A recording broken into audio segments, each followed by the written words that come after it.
It was not from any lack of energy or hard work. Grant simply lacked business sense.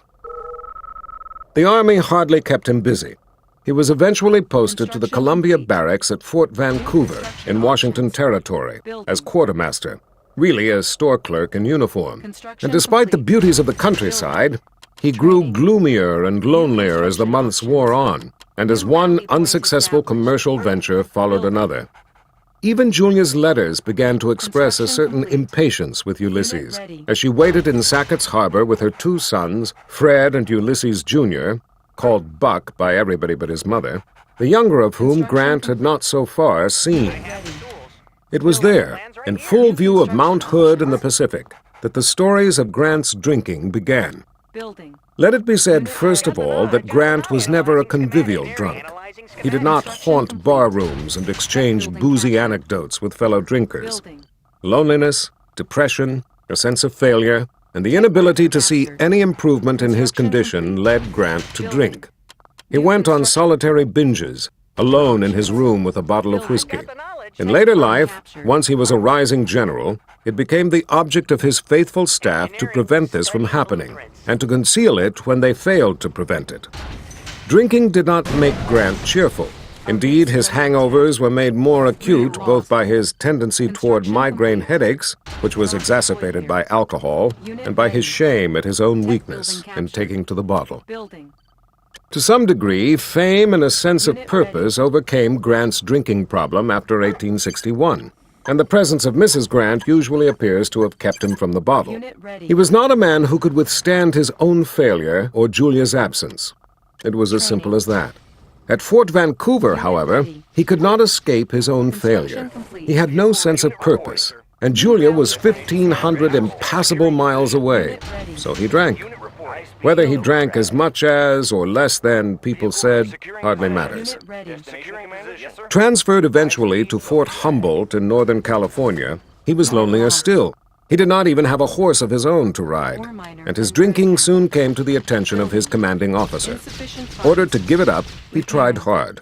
Then he went back to drinking, and finally, in the spring of 1854, he took the drastic step of writing a letter resigning from the Army, either under pressure from his commander or out of despair, ironically receiving by letter his promotion to captain on the same day. The captaincy had come too late to make a difference to Grant. His only thought was to get home, explain himself to Julia, and never leave her side again. With at last a purpose in mind, Grant set off as fast as he could, borrowing money for the journey from his West Point classmate Simon Bolivar Buckner. Grant was a civilian again for the first time since the day he had arrived at West Point. Whatever Julia's thoughts about the matter, Jesse was determined to set matters right. He, better than anyone, knew how unfit Ulysses was for anything other than soldiering, and was appalled at his son's throwing away his career, however modest it might be. Jesse wrote at once to his congressman, not the unlucky Hamer this time, to request that the Secretary of War reinstate his son Ulysses as a captain, and when that failed to have any effect, followed it up with a letter of his own. The Secretary of War wrote back a rather snubbing letter pointing out that it was too late, that his decision on the matter was irrevocable, and suggesting between the lines that there were matters Captain Grant would probably prefer not to face publicly. Perhaps a reference to rumors of his drinking on duty, perhaps to the missing $1,000. The Secretary of War at the time was, of all people, Jefferson Davis, future President of the Confederacy, and the one man, apart from General Hancock, whom Ulysses Grant in later life would treat as a personal enemy. Hancock, Grant forgave as he lay dying. Davis, who had snubbed Grant's father, refused to reinstate Grant in the Army, and then gone on and betrayed his own country to lead the Confederacy, Grant could never forgive. Good deal of correspondence and unnecessary travel back and forth between New York City and Sackett's Harbor, Grant finally rejoined Julia in St. Louis, a failure at the early age of 32, with no trade beyond the one he had just resigned. Since no help was forthcoming from Jesse, who did not disguise his feeling that Ulysses had thrown away a perfectly good position, or feel like supporting not only Ulysses but Julia and their two children, with the third already on the way, Grant was obliged to throw himself on the mercy of his father-in-law and took over some of his brother-in-law's farmland in Kentucky. With his own hands, Grant built a house, which he called, with some accuracy, and perhaps a degree of irony, hardscrabble, tilled the soil, and put in a crop. Julia adapted to this life of primitive yeoman farming, the kind of thing Jefferson had dreamed of as the backbone of the infant republic, but from which everybody who tried it was eager to escape. But she did not pretend to like it. She called the house crude, as indeed it was, and does not seem to have had much confidence in Ulysses' ability to survive as a farmer, even with the help of the Dent family slaves. She would soon be proved correct. The presence of the slaves may have taught Grant something about the notorious inefficiency of slave labor. After all, hard work gained the slave nothing, but it did not save the farm. Still, the Grant survived nearly 2 years of back-breaking labor, poor returns, and mounting debt, while she bore him 2 more children, a girl, Nellie, and another boy, Jesse, named after Ulysses' father, a sentimental gesture that failed to soften the old man's heart.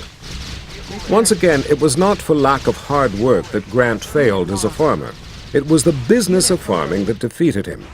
He could do anything that was needed on the farm, it appeared, except make a profit out of it. Structure sold. To some degree, that was not his fault. Manifest destiny had increased the power of Wall Street and the world of high finance and railway building over that of Jeffersonian yeomen, small farmers, and pioneers. The time had come to pay the piper for the enormous increase in America's size, many times larger than what had been acquired by the Louisiana Purchase, and requiring huge amounts of capital for what we would now call development, in a nation with a largely unregulated banking system.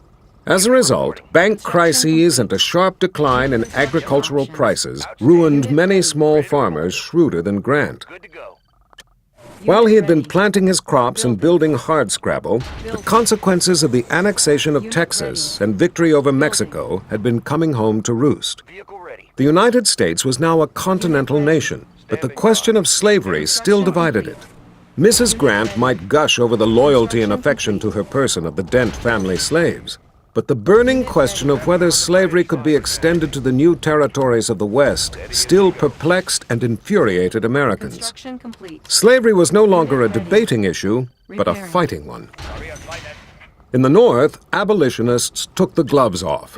Mrs. Harriet Beecher Stowe wrote Uncle Tom's Cabin, the book that caused Queen Victoria to cry, that made Simon Legree the symbol of Southern oppression, and that would eventually cause Lincoln to say to its author on meeting her, "So you're the little lady who started this war." The North reacted with outrage to the U.S. Supreme Court's decision, in the Dred Scott case, that a slave was merely property who could be hunted down and returned to his owner, even from the North. On the floor of the U.S. Senate, distinguished senators slashed at each other with canes, and members of both houses took to carrying Colonel Samuel Colt's new pocket revolver. And in the Kansas Territory, bleeding Kansas, the question of whether slavery could be, would be, extended farther west was beginning to be played out in blood, not just ink. It is against this background of rising tension and anger that Ulysses Grant's failure as a farmer must be seen. Like the rest of the nation, he was waiting, appalled and impotent, for the storm to break. He could not have predicted the swift and dreadful chain of events, the spiraling outbreak of murder and lawlessness between abolitionist and pro-slavery factions in Kansas, culminating in the fearful outrage enacted by the followers of John Brown and his sons on the hapless slave-owning farmers at Pottawatomie Creek, whom Brown dragged from their beds and executed with a broadsword. The fearful plunge towards civil war that had been set in motion by the victories that Grant had helped to win. Still it was there, like a thunderstorm building over the plains, distant but threatening, and only the deaf failed to hear the ominous rumbling. These events did not, of course, take place at once, but sputtered like a burning fuse over nearly a decade of increasing acrimony and sporadic, often gleeful, butchery on the part of fanatics on both sides, as a war of words hardened into the prospect of a real war, perhaps the only profession for which Captain Grant, failed farmer and small entrepreneur, was properly trained.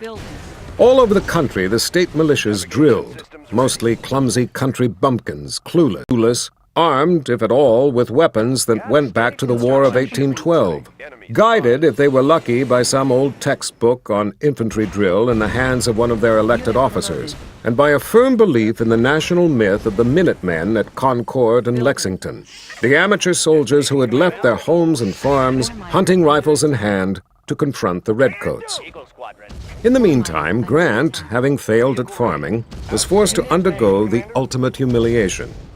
In the summer of 1860, he was obliged to turn back to his father, tail between his legs, and ask for help.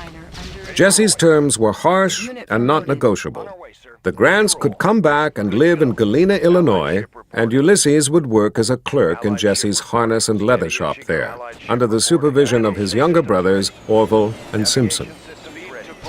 Like many other writers, F. Scott Fitzgerald in The Great Gatsby speculated on Grant lolling in his general store in Galena as the prototype of the seemingly ordinary American waiting patiently to be called to a high destiny. But it cannot have appeared so to Grant or anybody else in Galena. His salary was small and grudgingly paid. He and his family lived in a tiny house, which Julia could have compared with Whitehaven only with great dissatisfaction. An Irish maid was no substitute for a bevy of slave house servants, and Grant's total lack of any of those qualities that make for a good salesman was only too obvious to both his brothers and the customers. Even those in Galena who did not think he was a secret drinker, and they were few, could hardly fail to notice his dull, vacant expression, his shuffling gait, his threadbare clothes, and his total lack of interest in the leather and harness business. Burdened with debts, stuck at last in his father's leather business, which he had always sought to avoid, with no prospects and not even a horse to ride, he waited. For what? In the leather shop, the customers talked about the news and politics, and Grant listened silently, tying packages with twine and perhaps making the occasional sale. He had no gift for small talk, and he kept his opinions to himself. But we know from his memoirs what those opinions were. He had opposed the Mexican War. He was against the expansion of slavery. He thought President James Buchanan was a weakling, and he was moving from being a Democrat to becoming a Lincoln Republican. Above all, he recognized what few other people had thought through yet. If the southern states seceded from the Union, there would be war. If there was war, one result would eventually be the destruction of slavery.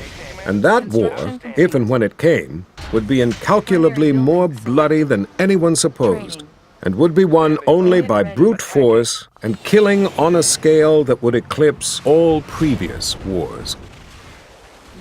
The election of Abraham Lincoln set in motion the events that were to bring Ulysses S. Grant out from behind the counter of the harness shop for good. On April 15th, the news of the firing on Fort Sumter reached Galena, and a mass meeting was called by local Congressman Elihu B. Washburn, a Galena man, at which Grant was present. 2 days later, another meeting was held to discuss the recruitment of troops. As the only man in town who was a graduate of West Point, Grant was asked to chair the meeting and did so. In his own words, "I never went into our leather store after that meeting to put up a package or do other business." Grant's star had not yet risen, but it was about to, and would carry him away from Galena and into such fame as few men have experienced. For once, he moved with a sure step. He went, still in his shabby civilian clothes and at his own expense, with a company of Galena volunteers to Springfield, where they were to be mustered, and declined to advance himself for the captaincy on the grounds that as a former officer of the regular army he was entitled to something better. A stroke of cunning and realism that was new to Grant, but may simply have been the instinctive understanding of how the army works coming back to him, a West Pointer and regular officer, as if he had never taken off the uniform. For weeks, Grant was in limbo, a civilian in a volunteer army that was slowly being put into uniform, with no rank or position. Looking at his Galena volunteers, he might have agreed with the Duke of Wellington's comment on the first sight of his troops in the peninsula. "I do not know what effect they will have on the enemy, sir, but by God, they frighten me." He lobbied his old senior officers of the Mexican War days with no result. He paid 2 calls on Major General George B. McClellan, whom he had known at West Point, and was twice ignored, left waiting and rebuffed. He begged Jesse to intercede for him and seek an appointment for him as a colonel. Then finally, almost by accident, Grant himself hit upon the right lever to pull and went back to Galena to seek the support of Representative Washburn, who saw in Grant something nobody else had seen, except Julia. A rare degree of determination, real experience of war, and perhaps most important to Washburn, the fact that here was a fellow Galena man, somebody who would be grateful to the politician who gave him a push. Grant returned to Springfield, and on June 17th, in his own matter-of-fact way, he was able to write home that he had been appointed a colonel. The war was about to begin in earnest. Construction complete. Chapter 5. Grant may have been a colonel, but he still had no uniform or horse. Opportunity had knocked before he was kitted out for it.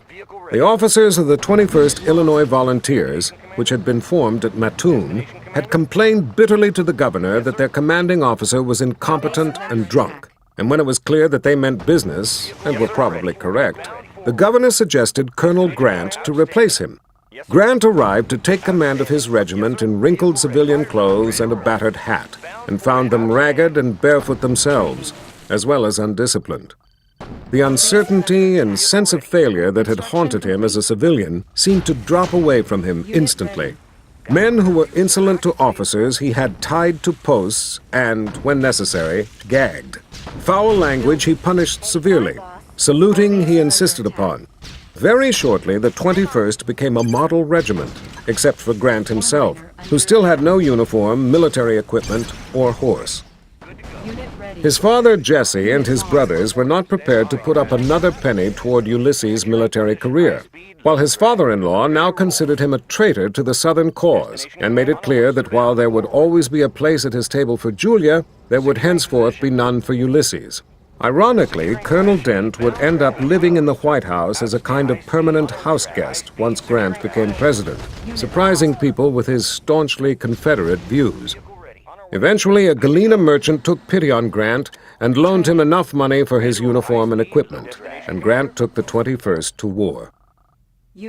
Grant marched his regiment into Missouri in search of rebels, particularly a certain Colonel Thomas Harris, whose Confederate troops were plaguing local farmers and who was said to be a fiery and aggressive commander.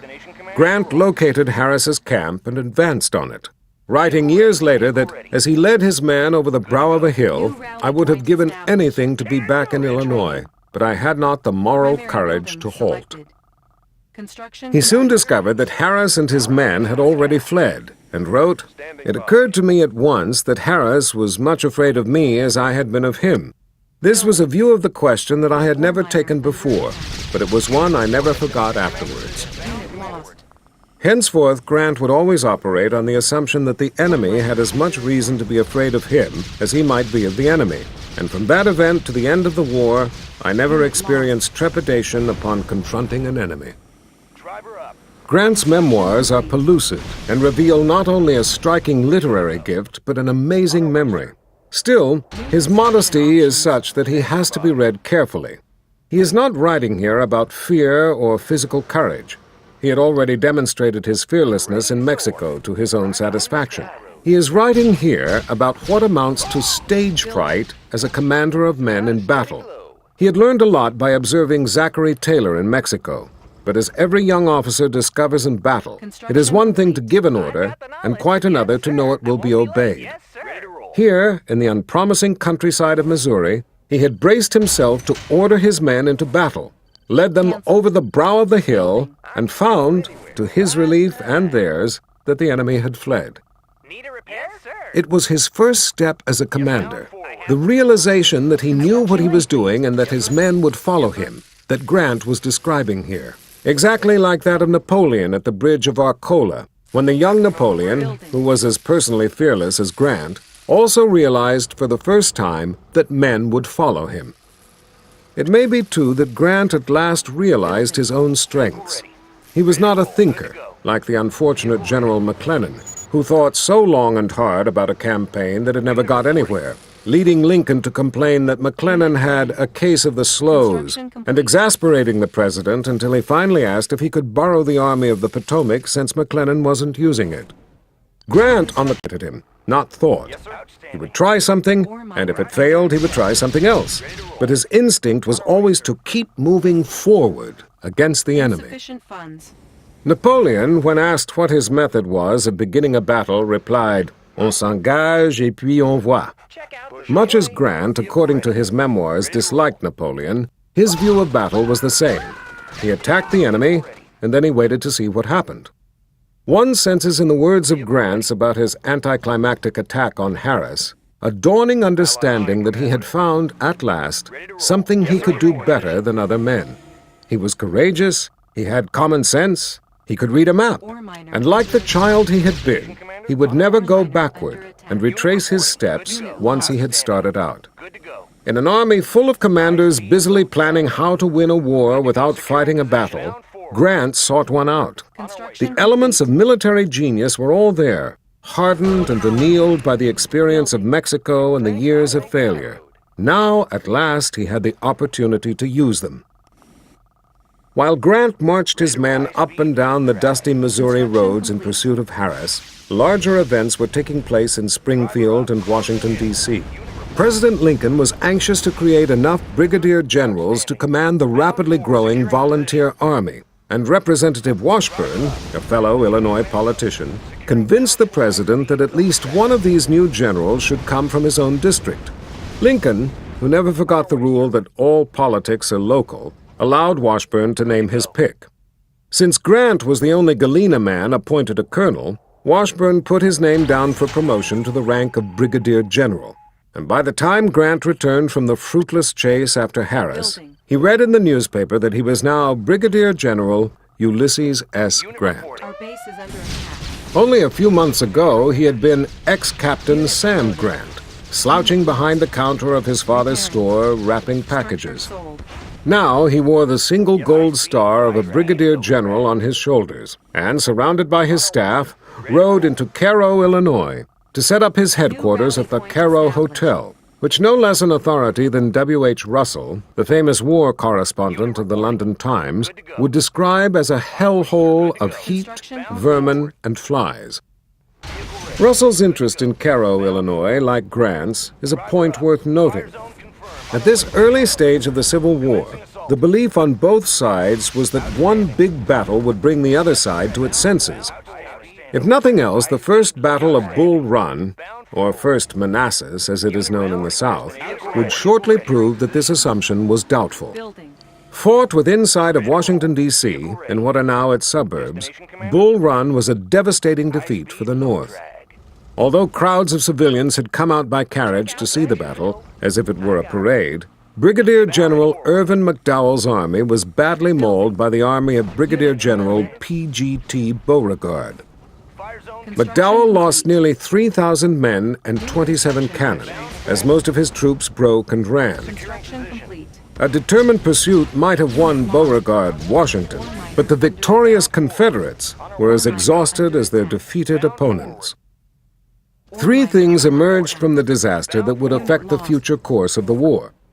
One was the first appearance on the battlefield of Confederate Brigadier General Thomas J. Jackson, one of the great generals of the war, who earned his nickname Stonewall at Bull Run when General Barnard E. Bee rallied his troops by shouting, "There is Jackson standing like a stone wall."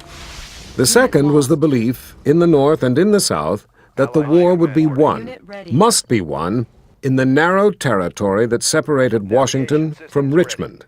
And the third was the very slowly dawning realization that neither side would give way after one big battle, and that many more might have to be fought. Grant and W.H. Russell, who had seen war at its best and at its worst in the Crimea, where he had personally witnessed the charge of the Light Brigade from a position next to Lord Raglan himself, understood almost at once that the key to winning the war was in the West, not in the East, in front of Washington. He saw that the Confederacy's weakness was its size, not its industrial inferiority to the North. The Confederacy was vast, and there was no way it could be defended with equal strength all along its frontier. Yet this was exactly what Jefferson Davis proposed to do. Davis wanted a big victory, big enough to shock Lincoln to the bargaining table for a treaty of peace, and to convince the European powers that the Confederacy was there to stay. But he also didn't want to surrender an inch of territory for fear of what that might do to Southern morale. Though something of a bookworm at West Point and afterward, Davis seemed to have forgotten that old military maxim, to attempt to be strong everywhere is to be strong nowhere. Seen from drab, dusty Cairo, the heart of the South lay open to a determined thrust, aimed down the great rivers that separated the Confederacy into two separate regions. A determined advance through the border states of Missouri and Kentucky would bring a federal army within reach of Tennessee and Mississippi, and such a thrust could be supplied by river rather than overland. Victory would split the Confederacy, expose its vast, weakly defended western border to attack at any point, and allow a Union army to threaten the southern heartland, opening up a war of movement instead of big, set-piece battles. Grant might not have spent much time on books about strategy at West Point, but he could read a map, which is more than could be said for many of his colleagues. From Cairo, he could see how to win the war, as plain as a pikestaff. Russell saw it too, hence his interest in Cairo. And more important, 1,000 miles to the east, Abraham Lincoln saw it, felt it in his bones. For after all, he was an Illinois man who had traveled up and down the great rivers in his youth. He sensed uneasily that McDowell had been wrong, that even General Scott was wrong, and that McClellan would be wrong too when his turn came, and looked to the West for a general who understood what was in the back of his mind. A whole different kind of war. For the moment, no such person seemed to exist. Grant's immediate superior was the flamboyant Major General John C. Fremont, the Pathfinder, as he was called, after his supposed explorations in the West. A political and celebrity general, an amateur, whose personal fortune, glamorous wife, and undisguised presidential ambitions did not inspire much confidence in Lincoln. Fremont was too busy talking to reporters to pay much attention to Grant, whom he scarcely knew, and thus was unable to prevent Grant from taking his forces 40 miles above Cairo to seize the town of Paducah, Kentucky, before the Confederates got there. Paducah was not of itself much of a prize, but a look at the map shows that the Tennessee and the Cumberland rivers both flow into the Ohio near Paducah. A Union army could descend the two rivers deep into the heart of Tennessee. The Confederates could read a map too, and they had already built two strong forts, Fort Henry to protect the Tennessee River and Fort Donelson to protect the Cumberland, and manned them with sizable forces. It now occurred to them that occupying Paducah would strengthen their position, but the force they sent to take it retired when they found Grant already holding it. Not a shot had been fired, but Grant had opened the way south just a crack and calmed the good citizens of Paducah with a respectful and sensible proclamation, appealing to their better instincts. "I have come among you," he wrote, "not as an enemy, but as your friend and fellow citizen." And when Lincoln saw it, he is reported to have said, "The man who can write like that is fitted to command in the West." Grant's soothing proclamation was followed by a more rousing one from Fremont, threatening, among other things, to seize the slaves and property of Confederate sympathizers and shoot any man not in uniform found bearing a gun. These were exactly the kind of sentiments most calculated to turn inhabitants of the border states away from the Union cause at just the moment when Lincoln was trying to woo them. And when Fremont high-handedly refused to withdraw his proclamation at the president's request, he was removed from his command, his presidential aspirations as good as gone. Grant was no longer in Fremont's shadow, and his name was beginning to be known, at least in the White House. Lincoln may not have said, when told about Grant's drinking, "Tell me the brand of whiskey that Grant drinks. I would like to send a barrel of it to every one of my other generals." But he did say to one of Grant's many critics, "I cannot spare this man. He fights." Would shortly prove that he could not only fight, but move fast. In the meantime, with the collapse of Fremont's balloon, Grant found himself under the command of Major General Henry W. Halleck, commander of the Department of Missouri. Up until then, Halleck's chief concern had not been the Confederates, but the more important task of getting rid of Fremont and maintaining his superiority in numbers over his. Grant now moved into Halleck's field of vision as a new threat. Halleck was known to his fellow Army officers as Old Brains, and he didn't like or trust a single thing he had heard about Grant. Cautious, pop-eyed, bald, quick to criticize, and slow to make up his mind, a desk-bound general who was something of an intriguer and a gossip, many of the stories about Grant's drinking can be traced back to him, Halleck was to become, for a time, Grant's bête noire. Though once Grant finally succeeded, he would find Halleck a useful man to look after things in Washington, while Grant took to the field. Halleck's strengths, attention to detail, administrative ability, a love of paperwork, and an intimate knowledge of the Army way of doing things, in many ways complemented Grant's. The second person who entered Grant's life at this point and made an immediate difference was John A. Rawlins, who joined Grant's staff as an aide. Grant did not know Rawlins well. For some time he wrote his name as Rawlins. But Rawlins was a fellow Galena man and had, in fact, been the attorney for Jesse Grant's leather and harness shop. Rawlins took charge of Grant's chaotic paperwork, for which Grant had no gift at all. He also acted, from the beginning, as Grant's éminence bleue, advisor, protector, sounding board.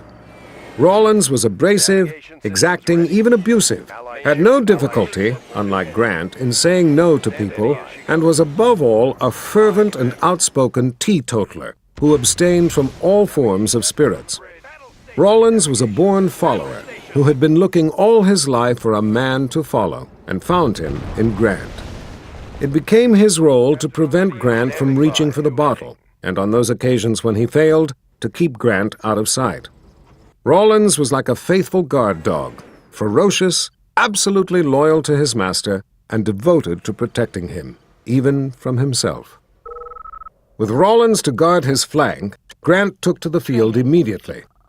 Ordered by Halleck to make a demonstration at Belmont, a Confederate camp on the Mississippi 20 miles below Cairo, opposite Columbus, Missouri, that is, to impress and overawe the Confederates there by his presence, Grant went beyond his orders. He took 3,000 men downriver by steamer and decided to attack Belmont instead. He landed, drove the Confederates out of the fortified camp, then was sharply driven back himself when they counterattacked in superior numbers. Grant had stirred up a hornet's nest and was very likely to get his troops embarked again. Grant was the last man to leave, riding his horse straight down a steep, almost perpendicular bank under enemy fire, then across a narrow plank onto the deck of the waiting steamer, another brilliant feat of horsemanship that would have been performed by a stuntman in a movie. No sooner was Grant in his cabin than a bullet came through the hull, hitting the pillow on which he was about to lay his head. He must have begun to sense in himself a certain destiny, but also, as he began to suspect at Belmont, and perhaps even in Mexico, a gift for command. Risks did not seem to scare him. He hardly even noticed danger.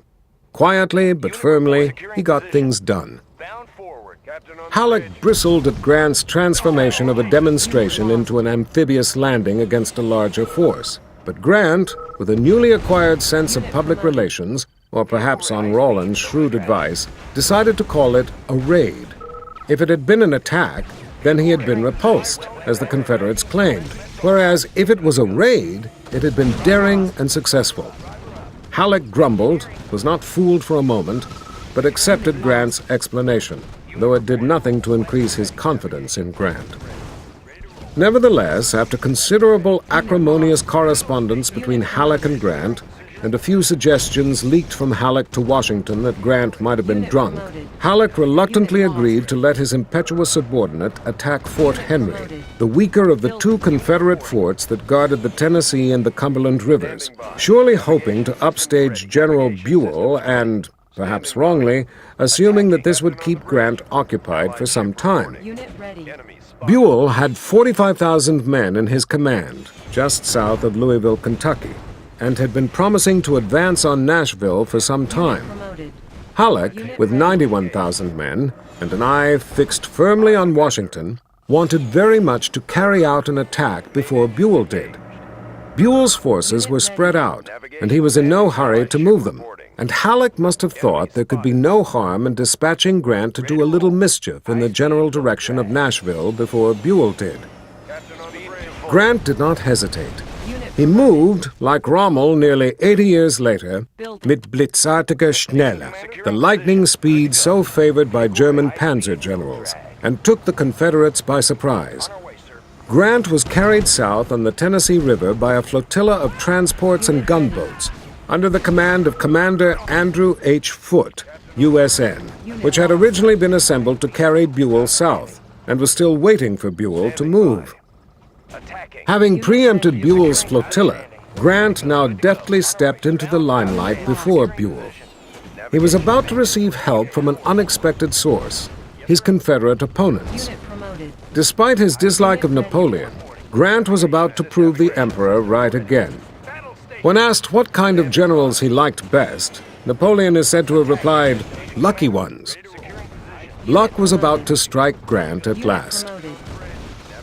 Though the Confederacy had recognized the importance of the rivers flowing north into the Ohio before the Union generals did, its choice of positions for the forts defending them was hampered by a reluctance to advance too far north into Kentucky, and the Confederate fortress system was therefore built at unpromising points.